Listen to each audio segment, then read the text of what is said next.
You're listening to Stellar Success, Leveling Up for Medical Pros with Dr. Tudor Francu. Join us as we explore how medical professionals can achieve stellar success in all areas of life.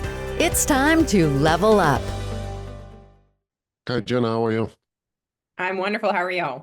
I'm great. Thanks for coming over. Happy to be here. It's an interesting thing, the fact that I don't have many people with nutrition background on my podcast, so the audience might wonder why you're here. Absolutely. So, So, yeah, yeah, so give us a I'm little bit of an overview of your career, and I think many people are interested about this subject anyway. absolutely. So I am first and foremost a registered dietitian. So that's the RD that you see after my name. I am also a certified specialist in sports dietetics. So that's the additional board certification that I have. So I work in kind of all areas of performance in that regard. And then I went on to complete my doctorate in clinical nutrition, which is a relatively new degree that we have. So most dietitians that you see that are doctor, they're usually completing their PhD, which is still a terminal degree. And so the doctor in clinical nutrition is it's a much more clinic, right? Like it says, like a much more clinical focus to it with just a little bit of research. Very, very interesting. How did you get into this?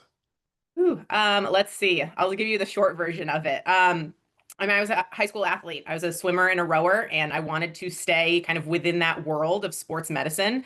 And I happened to take a nutrition class in college, and it was like a piece of my brain kind of clicked back together, and it made perfect sense to me. And so sports nutrition has been kind of a really, I don't want to say easy path. That's not fair. But like it was a very easy decision to specialize in that. And then, throughout my career, right, complete my undergrad, I do my dietetic internship, things like that. My first job was working for the military, which was such a cool experience.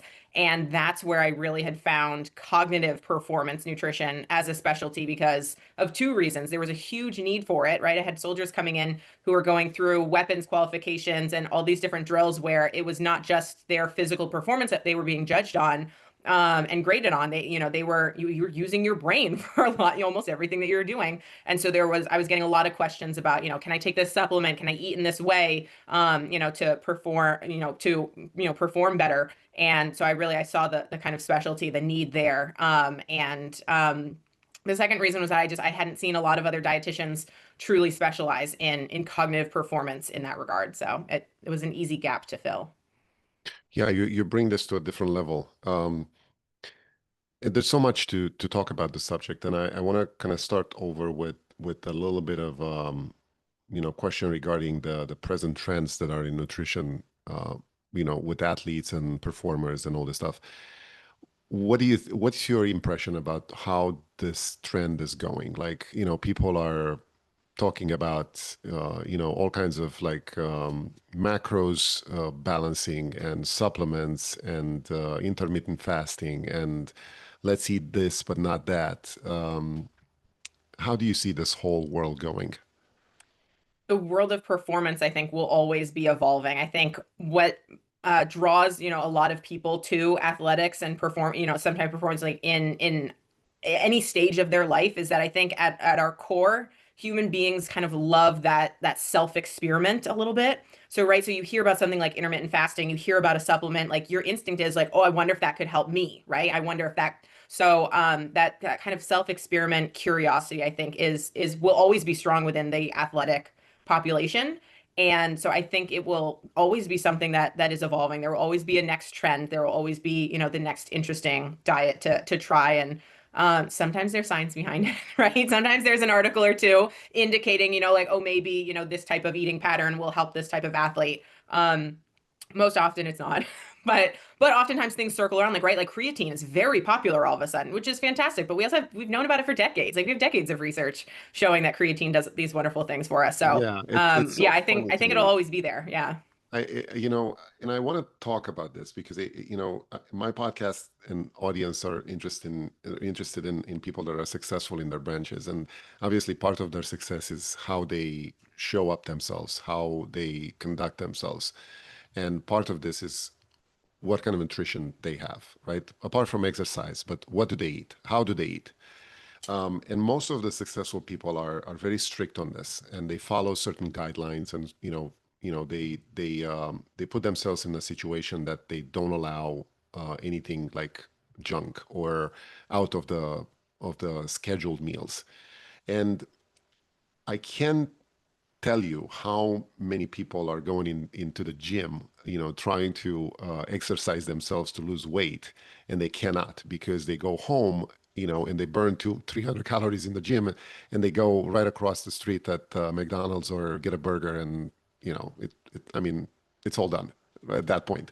Um, what should people understand the main frame of nutrition should be?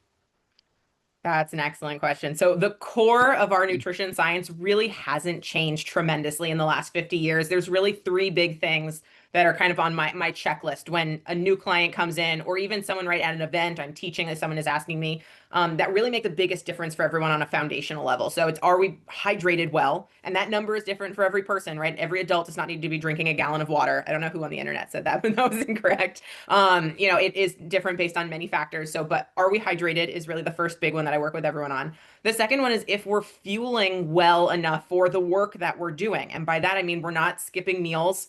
We're not, choosing imbalanced foods. I'd say it in a nice way, right? Imbalanced foods like before or after we're training. So we're not creating these huge calorie deficits. So if you're, eating throughout the day, going to the gym, burning 300 calories, and then, skipping a meal or not eating enough around that workout, you're creating more of a calorie deficit. That's doing more harm than good. And then the third thing is if we're eating all of our food groups. So oftentimes, like we were talking about before, right, there's these very trendy diet patterns and ideas kind of going around that, we need to eat high carb or low carb, or we need to be eating tons and tons of protein, or we need to skip out on fats, or, anything like that. And when we limit whole macronutrients or whole food groups, right? If someone's, skipping out on all of their starches because they think they're not supposed to be eating carbohydrates, it's severely limiting. And especially because our brain wants a consistent supply of glucose throughout the day. So if we're not eating a lot of these glucose rich, these carbohydrates foods, it's limiting our brain potential for the day. And so if we can really get kind of those three foundational things in place, and it's different for every person, but if for the most part we can be doing those things, fueling for the work we're doing and hydrating well, we're going to be off to a really good start. And once I get everyone doing that, that's when we dive into the performance stuff of do we need supplements and can we optimize fiber, like all of these other things. Interesting. And do you think those metabolic trends are useful for people, like ketogenic diet or paleo or only, all kinds of things that are trying to maximize the performance of brain or muscle or cognition? There's so much literature out there, and I don't know if it's a scientific literature more than experimental thing, on people. But what is your take on this? I would say as a whole, if we were to loop all of our restrictive diets like that together, I'd say on a whole, probably not, right? It's not usually something we jump to first. On a more individual basis, there are plenty of different diets that are going to be very helpful for individual people, right? So like the keto diet, which is very, popular for weight loss, it was actually first created for children with epilepsy who had hundreds of seizures a day, and their parents, no one can manage that. It's horrible. And so on a ketogenic diet, they can reduce those seizures to, I think they were having like, I don't want to say just a couple, they were having much less, throughout the day. So those types of very specialized diets like that, they have a place, certainly. But I think for a bigger population, like not usually something that as a blanket statement, we could say like everyone needs to follow paleo, everyone needs to follow Whole30 or something like that. But oftentimes that's what we find, right? When you work individually, one-on-one with a dietitian, you can test these things out, and some of them may work, or a version of it may work very well. I've had plenty, like I work with tons of like CrossFitters too. They come through and, think diets like that, like the paleo was very popular for a while. And a version of that worked very well for a lot of them. And that was fine. I can certainly make compromises in that. But to say like everyone needs to follow this one diet, probably not. Not usually Yeah. the case. Yeah. And another thing that I've encountered with a lot of people around me is that, most people think about eating the correct macros during the day, right? Let's say you eat 40% protein or 30% fat, but they don't look at what kind of protein they eat and what kind of fat they eat. They log it in, they, reach their 40% and they're happy for that day. But when you look at what kind of food they eat, they're mostly processed food. they're mostly like, I don't know, protein bars, protein powders, all these kind of things that are not, they're not whole foods. And I remember, I was growing up in a poorer country, in Romania. So, and I remember my grandmother, we didn't have these things at that time. So, and my grandmother would try to put on the table, vegetables and fruits and meat and beans and things that grow in the soil. What is the difference now? What happened in the meantime? How did we come from that to this? Oh man, isn't that the question of the hour? Yeah. So there's a lot of things that have impacted our food system. And even if we look at just the US food system, right, over the last 50, 100 years. So I don't know if I could answer that in just a couple of sentences, but I can at least say this. When we only, right, track our macros and we look at food in terms of only its macronutrients, you're exactly right. We do tend to lose focus on the holistic picture of these foods, right? Because you think about something like beans, right? Got protein, got healthy fats, got good starches, even fiber. Like that's a fantastic food. But if someone's logging that in their macronutrients, like they might lose sight of, what that food is really doing for them.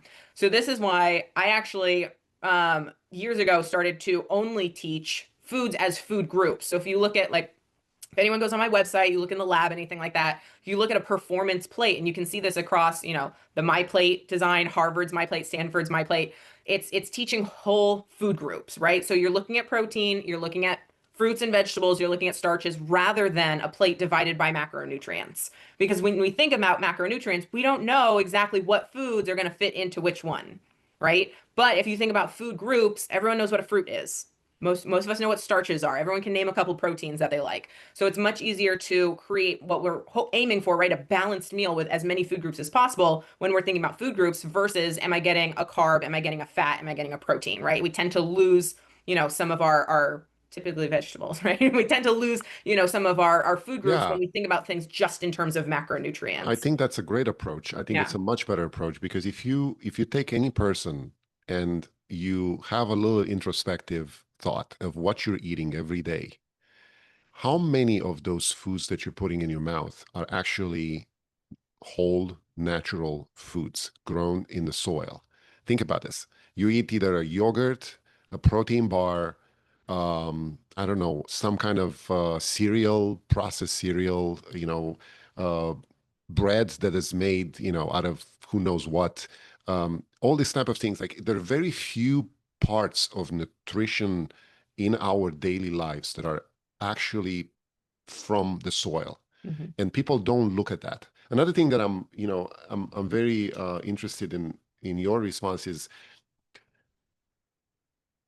we are fixated sometimes to maximize exercise and training, right? And you work with performance athletes and all this stuff. They're like dialed in with their exercise. They hire a personal trainer.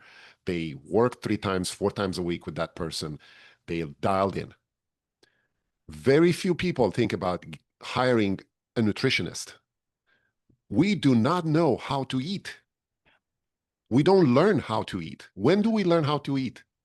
I think deep down, most of us do really know, like, you need to be eating a little bit more fruits and vegetables. I think deep down, a lot of us do really understand what whole foods are and what not. But on a side note to that, too, it's not to say that we need to create a world of whole foods versus all processed foods, right? Because we have to think about the world of processed foods, and there's certainly a scale of it, right? Like Yeah, pasta, like think about the middle of the grocery store, peanut butter. Like these are all fabulous foods that we could eat every single day, but they're very much lower on that processed food kind of scale versus some of our more packaged, like, I don't want to pick on specific brands, but like yeah, cookies and chips and things like that that have right. less nutritional value to them versus and I work with a lot of athletes too that need 4 or 5 thousand calories in a day. You cannot get that from celery, not at all. You can't even get that from beans and potatoes. So we need to have this world of processed foods because it creates so much more food availability to people. Like we think about people, like not everyone has a garden in their backyard, not everyone is a farmer. Like we have to look at how we can feed the world, how we can feed our nation. And it's, a lot of that is through these very shelf stable, man-made foods, which is a fantastic thing that part of that answer from previously, right, is that we've invented in the last 100 years. And so we have to think about, right, all of the people living in food deserts, right? They don't have a grocery store nearby, so they're shopping not every week or several times a week like a lot of us who live in cities. Like if you're traveling further, you might be grocery shopping once a month and you're getting, a month's supply and you're hoping that food doesn't go bad. A lot of that is probably not going to be like fresh strawberries. It's going to be breads and pastas and good things that you can actually like keep in your home long enough until you can get to the grocery store again. It's tricky. Yeah, It's a and tricky world that we've that's a created. big Yeah. issue in United States, especially, given the fact that we have such a big country, and there's so many empty spaces out there, and people live, very remotely, very isolated sometimes, like in small towns. They don't have a supply of fresh Mhm. food. And I understand that. And, this whole industry is based on the fact that they need to make money on shelf life, Yeah. basically, when they produce food. And that's so much different than Europe, for example, where, the paradox, the classical paradox is that you go in Italy, you eat, bread every day and nothing happens to your weight. And if you do the same thing in the United States, I don't know about that. Yeah. Uh, It's also a very so different lifestyle too, right? You yes, look at a yeah, lot of these smaller European countries, you walk everywhere, you live a exactly. very social life. In the US, Yeah, a lot of us work from home. We have to drive, you have to drive 20 minutes to get to anything, even when you live in mhm, the city. You have to right. drive everywhere. We don't have these walkable communities that they Yeah. do still in Europe. Yeah. Well, they So can't. I mean, how everything's so do historic, you someone can't take it down for a adapts? highway. How do someone adapts to this kind of lifestyle? Because there are obviously restrictions, social restrictions, to this type of um, life, and the nutrition needs to be adjusted. What do you advise people to do then? I mean, in this country, it is a privilege to be an athlete, right? To have the time to train, to have a safe space to train. Not everyone lives in a place where they can run safely, like just leave their home and go for a run. So it is. It's a great privilege to be an athlete in the United States because it's not something that's available to every person. Gym memberships are expensive. Equipment in your own home is expensive. Having a trainer or anything like that or a coach is another cost. So it is certainly a privileged lifestyle. But to some extent too, right? While we don't live in, these same small walkable communities that a lot of other people enjoy, we can find ways in our own home to, be a little bit more active and move a little bit more. It's not feasible for every single person, but everyone has their own goals as to what health is going to look like to them. Yeah. Okay, let me go back a little bit to Oh, yeah. your own mindset. When you start doing this and you developed your profession, what do you think is the main difference between a successful person in nutrition and an unsuccessful one? Ooh, that's a great question. What Let's makes see. that person successful? Like a great By the person, like way, as a successful dietitian versus someone who's not, or someone. Okay. yes, yes, in your profession. I don't, this sounds so loaded. I don't know if I've met an unsuccessful dietitian. We as a group, we tend to be very type A. Everyone has a spreadsheet for everything. Like we're very much on top of everything. So I don't know if I've ever come across someone who has really felt like they were unsuccessful in their dietetic pursuits, right? Because the other cool thing about being a dietitian is there isn't one way to be a dietitian. There's so many different avenues that you can take within the dietetic career. Uh-huh. So I have right, a lot of my colleagues work in sports, collegiate, at like professional sports. A lot of us have private practice, but a lot of us also, right, are teachers or professors. A lot of us work for bigger companies. They work within like corporate America. And so they're working through like corporate health. You can work within schools. You can work within like other levels of teams. There's so many things that you can do with Yeah, nutrition. So I actually don't know if I have a good example of anyone who said like, wow, I yeah. really feel like I've just failed as a dietitian. Like I just haven't made this work. It's such a fulfilling career. Everyone, not that it's a very thankful career, but I think a lot of people come through and they're like, I just love everything that I do. And if they don't, it's you can pivot somewhere else within the career. Like you can start teaching or start in clinical working in a hospital and pivot somewhere else. And I'm gonna ask you a silly question, probably yeah. from your point of view. So, you think about a personal trainer in fitness, right? And you go to a person who looks the job, Hmm. right? A person who's like fit and muscular, and you just like you see it. You see it on him, right? Yeah. Or her, whatever. How is it in your branch? A successful and play the part nutritionist, how does it have to look? What does it have to say? What does it have to teach? What are you looking for if you would choose a great dietitian or nutritionist? Okay, so from a client standpoint, how do you Yes. find your dietitian? Okay.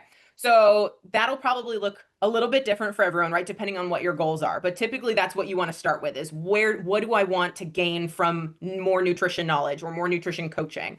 So that's really how it's different for everyone, right? Because someone could come in and say, I need help managing my like new dialysis or something like that. That's a very different dietitian than someone who's going to come in and say, I am running my first marathon and I definitely need a dietitian. So it typically starts with whoever the client is, like whatever their health goals are, and you can usually find, right, a dietitian that can get you there. I think we as a group have really band together to try to fight the idea that your body is your business card. So a lot of times you see that within fitness of like, oh, this person on the internet, right? It looks very large and muscular. I want to eat what they're eating, right? Or this person is training this way. Maybe I should try that too because I want to look like them. Dietitians, I think most of us, we've all kind of band together to say like that is not always health, right? That is not always what we're doing. And, a six pack is great. That's great if someone can accomplish that, but that doesn't always mean what they're doing is in a healthy way, right? So we've seen that with a lot of different athletes, right, throughout their lifespan is right. They look a certain way as they're competing, and then they don't always age in that same way, right? Yeah. They don't always maintain that health. And so it's definitely a journey sometimes to find the right coach for you. And I think you can find that across any field. But yeah, we've really tried to stick to the textbook as much as we can. Did I answer it for you? Or is that not what you were looking for? No. It was great. Okay.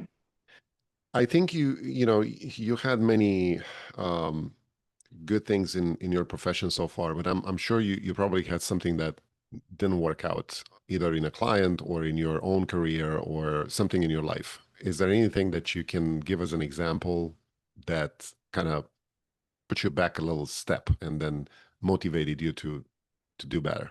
Oh yeah. There's two big instances in my career that I really questioned if I was going to ever get to the next step. And one was very early on. So, dietitians, you need a 4-year degree and then it's a year-long, many hours, a dietetic internship.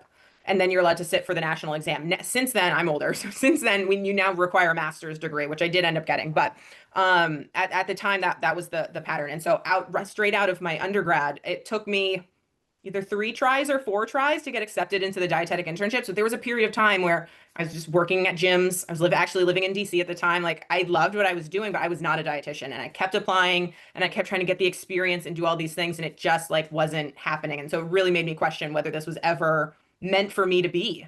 And there was a moment of weakness. I looked around to see if there was other careers that maybe I could pivot my nutrition into, and nothing else really felt like a good fit, Like you read websites of different school programs and all these other things, and I talked to friends and other colleagues about, how they liked their work and things like that. And nothing else really fit like nutrition. And so I don't know if I actually can't remember because my mind has blocked this out because it was so traumatic. I don't know if it was the 3rd or 4th try, but I did finally get accepted to an internship program, which I'm very, very thankful for. And, I completed it. I passed my board, so I'm a dietitian now. So it did end up working out. But yeah, there was absolutely a moment of weakness there, right? I didn't know if I was going to make it. I didn't know if I was going to be a dietitian. Interesting. But Yeah. Yeah. What do you expect this year? What do you want to do? What's your goal? What do you want to accomplish? Oh, I've got some big things. I have a really fabulous, I have my own intern now, which is really exciting. And we've got some really big projects coming up. We're creating a couple ebooks and some webinars and things like that. So I'm really excited to be working with interns. That's one of my favorite things to do. But no, most exciting, I think, in my career is I am finally an adjunct professor. So my love has always been teaching. That's really what I love the most about nutrition. And so I am finally teaching some courses for University of New England. And that has been a really exciting step in my career for me, because that was another thing. I applied for, I think, over a year to different professor roles and nothing, not an interview. I didn't get anything. So again, I'm questioning, whether I'm good enough to do something like that, and whether I have the right experience, and do I need to publish more, and all of these things. And so it's a very challenging thing when you don't get what you want right away. It makes you question, if that's something that's really meant for you. But yeah, that persistent, you got to just persist. So when it did finally work out, so that's a big thing I get to do this year. I'm very excited for. That's awesome, and I think teaching is one of those things that we need more people like you to do that. And I think the educational part of it in nutrition, in nutritional sciences, I think it's lacking efforts and it's lacking lobbying, I would say, in schools, in universities, and everywhere. Like, I think we should have some kind of like basic nutrition education starting in like middle school, you know. I Um, agree. I would love to see that. and Middle school, high yeah, schools, exactly. just, I think yeah. um, this is one of the things that's what I was trying to talk to you about in the beginning, the fact that we don't know how to eat, and most people don't.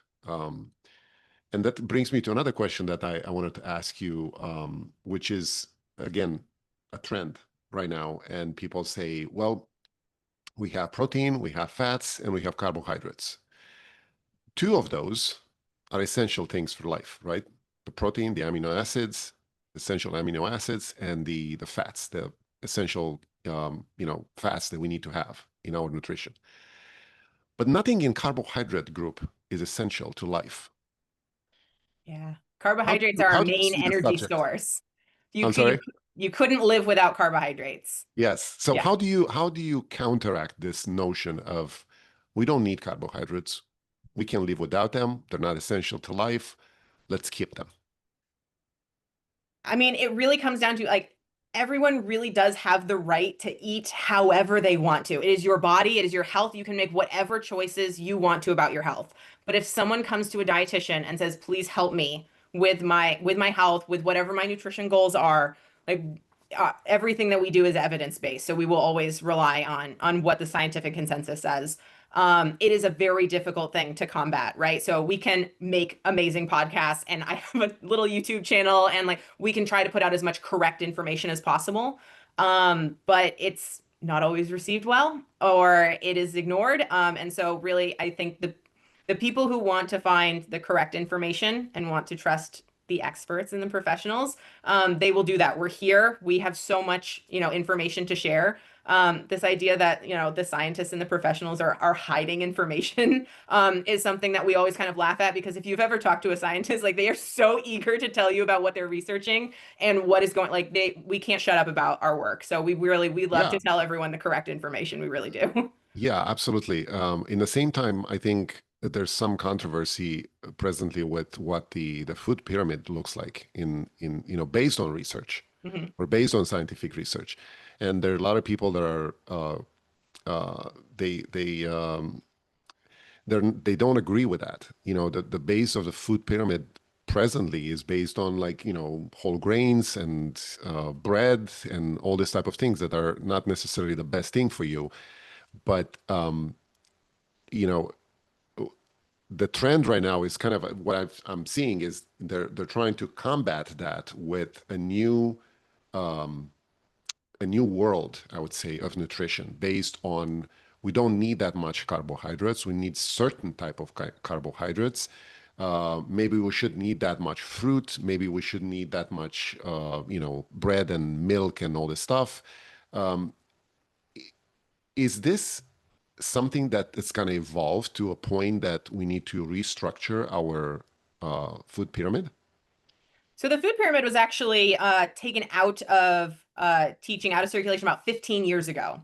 So it's a very, very old idea. It was replaced Hmm. by the My Plate, which we currently use. So the U.S. dietary guidelines are updated based on current evidence, and they're updated frequently, right? Every 5 years they come out. So the food pyramid actually hasn't been used for many, many years. So that's not something that any healthcare professionals are referencing or using. Like you won't see it in doctors' offices. Dietitians don't teach it. We use the My Plate because, right, like I was talking about before, it's so much easier for someone to identify, right? Look at a meal and say, yes, the chicken is my protein and the potatoes are my starch, and half of my plate is, a mixed salad or roasted vegetables or whatever it is. This is, my balanced plate. It's very easy to visualize. It's very easy to teach. So that's a big reason why we got away from the pyramid design over 15 years ago, is because it wasn't something that was very easy for the public to visualize, right? Like, what do you do with a pyramid? Like, how does that structure Yeah, your nobody grocery understood list? that. How does that Yeah, structure your recipes for the week? right. So it was a lovely idea, but quite outdated. So it's not something that we use anymore. And in terms of the carbohydrates, we absolutely need carbohydrates. We absolutely need fruit. There are so many nutrients from those foods that we just can't get in the quantities that we need from anything else. So that's the idea of the very balanced plate, is you eat a little bit of everything and you get all of the nutrients that you need. What's your what's your opinion, organic versus regular or non-organic food? Oh, that's a great question. So technically, if everyone's washing their produce, then you can get whatever you prefer, organic or conventionally grown. Either one is the same nutrient profile. And we have some good data showing that. Like they'll look at apples from organic and apples from conventionally grown, and apples and apples. So you still get the same nutrients out of it, which is fantastic because a lot of people, depending on where they are, they may not have access to certain foods. And so as long as you're eating produce and you're washing it, you're on the right track. Yeah, at least you eat something like that. You Oh just yeah. don't avoid anything. Yes. Um, Jenna, I picked up a question for you Okay. randomly, and I'm gonna, just read it to you. Maybe it will surprise you, but it's an interesting question. It says, "What was the most valuable lesson you learned in the last year, and why?" The most valuable lesson in the last year. Oh, that's such a hard question. Let me see here. I'm trying to like run back like conversation with mentors and things like that. I would have to say, I would say, okay, probably the most valuable lesson last year is kind of a lesson on versatility, right? So when you're running your own bit, like I run my own private practice, I am also a professor, but in terms of my private practice, I have full control over trying to be as versatile as possible, right? To offer kind of as many things as you can kind of reach into will, I think, help the most people. So this was a conversation I had with one of my mentors earlier this year. Because I wasn't sure about opening up my schedule to accommodate, more and more clients because I sort of build up a wait list and I felt bad, but I didn't. So I was like kind of going back and forth on that idea of just taking on more people. But we kind of came to the conclusion that, as long as I had kind of almost like a tiered system, right, of different mostly price points, but a variety of things that I could offer to everyone, then I was kind of doing the best that I could, right? So I have my website and my virtual lab that I've built out, right? So anyone can access all of that free material. And then I have my now YouTube channel, which I know I'm very late to the game there, but more free information for everyone. My course, my mindful nutrition course, is kind of our medium option, right? Because it's a one-time payment, but you get a lifetime access to it. So it's like paying for it now and then you have a lifetime access to this nutrition information. And then, right, what I was deciding on earlier this year when I was trying to think about like how versatile I can be here is, opening up more client sessions so that I could take on, a few more athletes and just try to be as helpful as I can in that regard. So that was probably the biggest lesson that I learned this year is like if I did just one thing, I'm really only helping kind of one group of people, but if I can offer as much as possible, then I'm really trying to help as many people as possible. So that Yeah, was a that's big thing to great. learn. Yeah. That's great. And I think, a lot of people should look into your work a little more closer. How can they reach out? How can they discover more? The best place to start is my website, which is masternutritionlab.com. And then from there, I think there's probably links to every other way to connect with me. LinkedIn is probably the place that I respond to messages most quickly there. But also my brand new YouTube page, which I'm very proud of. Everyone can find me there. That's also just Master Nutrition Lab. Very nice. Yep. Jenna, thank you so much for coming. I think this was an interesting topic of discussion for a lot of people, especially in the healthcare industry. And most doctors and nurses know better and know what to do and how to eat. And like you said, everybody has their own idea about nutrition and what they want to eat and what to do with their bodies. But I think the research and science behind this, it's something that you cannot take away. And you are one of those people that need to get out there and tell the world what the real information is. Trying. We're all trying so hard. And it's nothing better than a balanced meal, like everything in life, right? Thank you so much. I appreciate your Thank coming, you. and hope more people will look into your work, and especially the YouTube channel. Yes. Thank you so much. This was such a great time to chat. Are you a busy medical professional striving to excel in life and work? Stellar Success Podcast brings you the habits and insights of top leaders in medicine and beyond. Discover strategies for balance, growth, and fulfillment in every episode. Follow us on Instagram at Stellar Success Podcast for daily inspiration. Start your journey to success today. Subscribe to the YouTube channel now.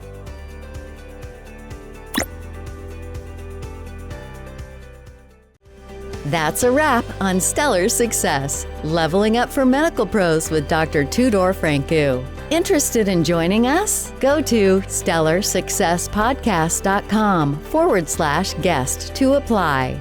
Stay stellar and level up.